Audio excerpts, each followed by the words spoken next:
بسم اللہ الرحمن الرحیم۔ آج کل کے حکمرانوں میں اور اسلام کے حکمرانوں میں انتہائی اور واضح زمین و آسمان کا فرق ہے، کیونکہ وہ حکمران اللہ تعالیٰ جل شانہ سے ڈرتے تھے، اس کی رضا کے ہمیشہ طلبگار رہتے تھے۔ ہارون الرشید اسلام کے عباسی خلفاء میں سے تھے، اور ایک مرتبہ جب وہ حج کے ارادے سے آئے تو ظاہر ہے خلیفہ وقت تھا، آدھی دنیا سے زیادہ پر اس کی حکمرانی تھی، تو اس نے اپنے خادموں سے کہا کہ میرے لیے کعبۃ اللہ شریف کے چاروں اطراف رستہ خالی کراؤ تاکہ میں طواف کر سکوں۔ تو جو اس کے خادمین تھے انہوں نے رستے کو صاف کرنا شروع کر دیا، حتیٰ کہ انہوں نے طواف کا جو علاقہ تھا وہ خالی کروا دیا عوام سے، تاکہ امیر المومنین جو ہیں وہ طواف کر سکیں۔ لیکن جب خلیفہ ہارون الرشید طواف کے لیے نکلے تو سامنے ایک دیہاتی آیا جو طواف کے لیے چل رہا تھا۔ جو غلام تھے انہوں نے کوشش کی کہ اس دیہاتی کو ہٹا دیا جائے، لہذا جب وہ دوڑے اور دوڑ کر انہوں نے بازو سے پکڑا اور کہنے لگے کہ سائڈ پہ ہو جاؤ کہ امیر المومنین تشریف لا رہے ہیں، وہ طواف کرنا چاہتے ہیں۔ تو اس وقت اس اعرابی نے جواب دیا کہ اللہ تعالیٰ جل شانہ فرماتا ہے سواء العاکف فیہ والباد ومن یرد فیہ بالحاد بظلم نذقہ من عذاب علیم۔ اللہ تعالیٰ نے فرمایا کہ اس میں ایک سا حق ہے وہاں کے رہنے والے اور پردیسی لوگوں کا، اور جو اس میں کسی زیادتی کا ناحق ارادہ کرے ہم اسے دردناک عذاب چکھائیں گے۔ جب یہ آیت مبارکہ پڑھی تو اس وقت ہارون الرشید نے اپنے خادم کو اشارہ کیا کہ اس کو نہ روکو، جس نے اللہ تعالیٰ کا کلام سنا دیا ہے اور اللہ کے عذاب کی وعید اور خبر سنا دی ہے، تو اب اس کو نہ روکو۔ وہ آگے چلتے رہے حتیٰ کہ انہوں نے طواف کے پیچھے ہارون الرشید تھے، وہ بھی طواف کر رہے تھے۔ پھر جب حجر اسود کی طرف بوسہ دینے کے لیے آئے تو اس وقت بھی اس اعرابی نے لپک کے پہلے بوسہ دے لیا حجر اسود کو۔ پھر اسی طرح مقام ابراہیم کی طرف بڑھے تو وہ اعرابی پہلے کھڑا ہو گیا اور اس نے کھڑے ہو کے نماز ادا کر لی، جو مقام ابراہیم پر نماز ادا کرنے کا حکم ہے۔ پھر ہارون الرشید نے وہاں پر نماز ادا کی۔ تو جب نماز سے فارغ ہو گئے تو اس وقت ہارون الرشید نے کہا کہ اس کو میرے پاس لے کر آؤ۔ تو غلام گئے، انہوں نے جا کے کہا کہ امیر المومنین تجھے بلاتے ہیں۔ تو آگے سے اس اعرابی نے جواب دیا کہ مجھے اس سے کوئی کام نہیں ہے، اگر اسے کوئی کام ہے تو وہ میرے پاس آ سکتا ہے۔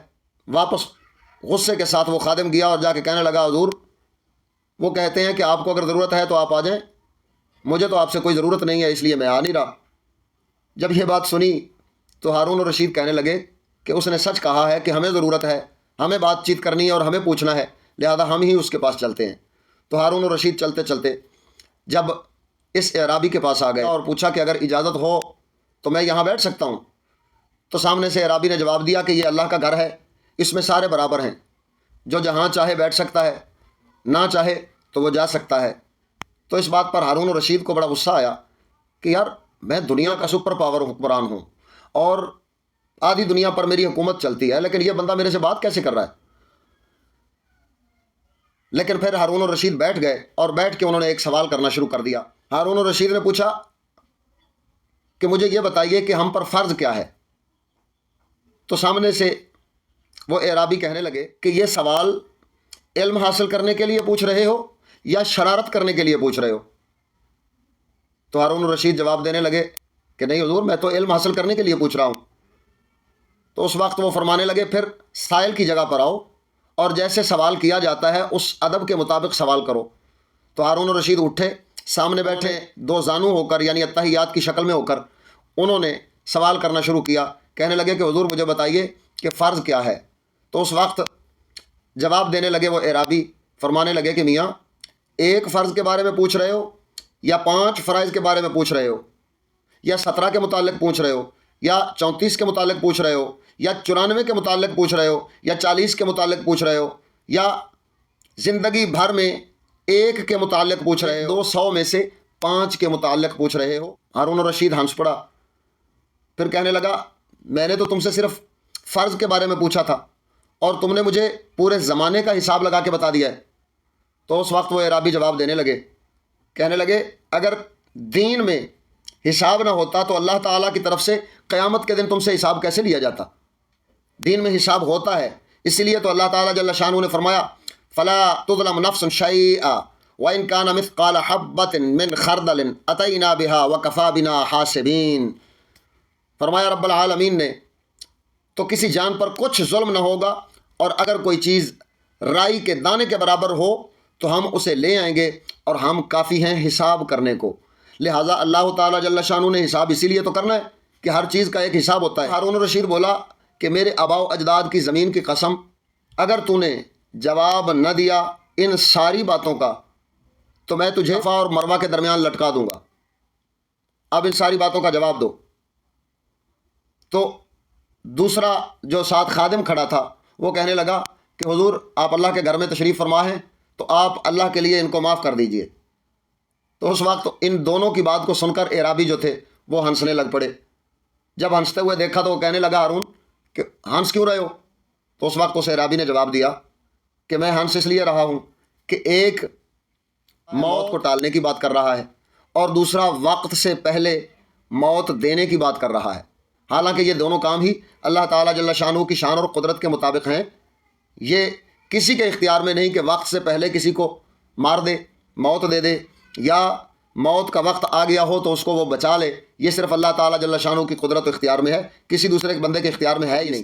اس وقت ہارون الرشید کو یہ بات سمجھ آ گئی کہ اس کو اللہ تعالیٰ نے کلام دیا ہے، اور یہ کلام اسی طرح سے کر رہا ہے کہ گویا یہ مجھے کچھ سمجھانا چاہ رہا ہے۔ اس وقت کہنے لگے حضور مہربانی فرمائیے اور مجھے ان سوالوں کی دلدل سے نکالیے، اب تو میرا دماغ پھٹنے کو آیا ہے کہ اتنے سارے سوال، میں نے تو ایک فرض کی بات کی تھی، آپ اتنے سارے فرائض بتا رہے ہیں اور مجھے پتہ ہی نہ ہو، یہ کیسے ممکن ہے؟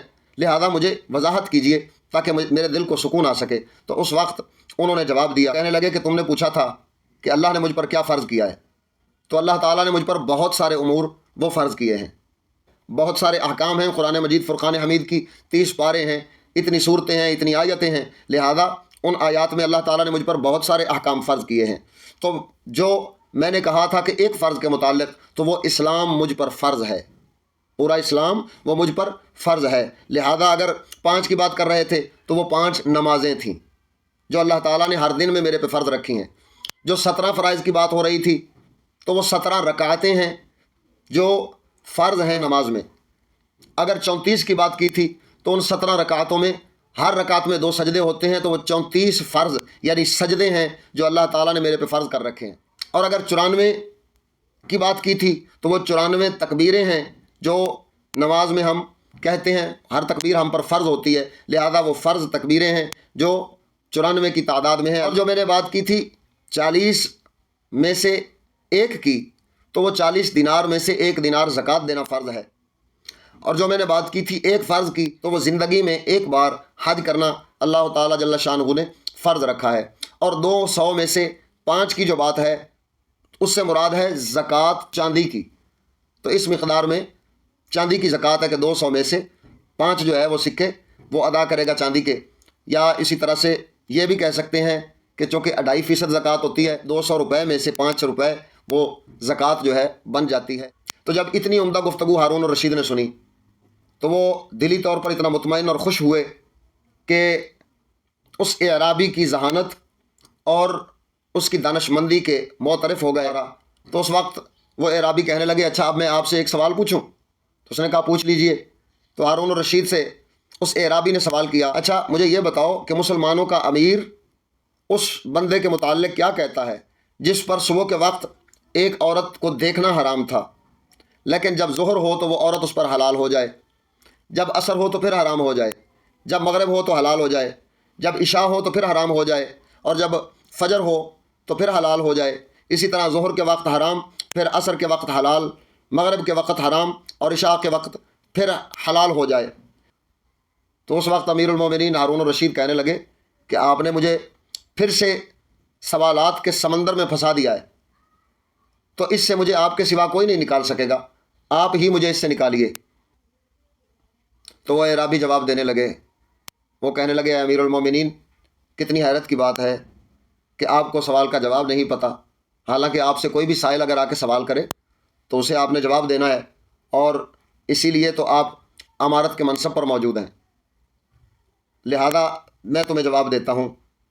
تو وہ اعرابی فرمانے لگے کہ میاں بات یہ ہے، ایک شخص کے پاس صبح کے وقت لونڈی آئی، تو وہ کسی کی لونڈی تھی، اس لیے اس پر دیکھنا حرام تھی۔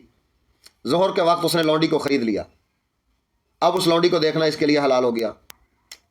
عصر کے وقت اس نے آزاد کر دیا، تو چونکہ آزاد عورت نکاح کے بغیر دیکھنا اس کو حلال نہیں ہوتا، لہذا عصر کے وقت پھر وہ حرام ہو گئی۔ مغرب کے وقت اس نے اس سے نکاح کر لیا، تو نکاح کی وجہ سے یہ پھر حلال ہو گئی۔ عشاء کے وقت اس نے اس کو طلاق دے دی، تو ایک طلاق دینے کی وجہ سے وہ اس پر حرام ہو گئی جب تک کہ وہ رجوع نہ کر لے۔ تو فجر کے وقت اس نے اس طلاق سے رجوع کر لیا، اب اس پر پھر حلال ہو گئی۔ ظہر کے وقت یہ بندہ مرتد ہو گیا، تو اب اس پر وہ مسلمان عورت حرام ہو گئی، لیکن عصر کے وقت وہ پھر ایمان لے آیا تو اس پر یہ حلال ہو گئی، جب اس نے رجوع کر لیا تو یہ حلال ہو گئی۔ پھر اسی طرح سے اگر اگلی نماز کے وقت مغرب کے وقت وہ عورت مرتدہ ہو جائے تو یہ حرام ہو جائے گی، اور پھر عشاء کے وقت جب وہ رجوع کر لے اور ایمان لے آئے تو یہ پھر اس کے لیے حلال ہو جائے گی۔ لہذا جب یہ جواب سنا تو ہارون الرشید وہ انتہائی خوش ہوئے، اور انہوں نے پوچھنا شروع کر دیا کہ یہ جوان ہے کون، جو اتنا خوبصورت چہرے والا، جو اتنا نفیس باتیں کرنے والا اور اتنا علم رکھنے والا کہ مجھے ہر بات میں لاجواب کر دیتا ہے، اور جب میں اس کا جواب سنتا ہوں تو میں حیران رہ جاتا ہوں اور تعجب میں رہ جاتا ہوں۔ تو ہارون الرشید نے اپنے غلام سے کہا کہ جاؤ 1000 دینار کا تھیلا لے کر آؤ۔ تو وہ سونے کے سکے 1000 دینار جب لے کر آئے تو پیش کرنے لگا کہ حضور یہ میری طرف سے ہدیہ قبول کیجیے۔ تو اس وقت وہ اعرابی کہنے لگے مجھے اس کی ضرورت نہیں، اپنے پاس رکھو یا اور غربا کو دے دو، میں اس سے بے نیاز ہوں۔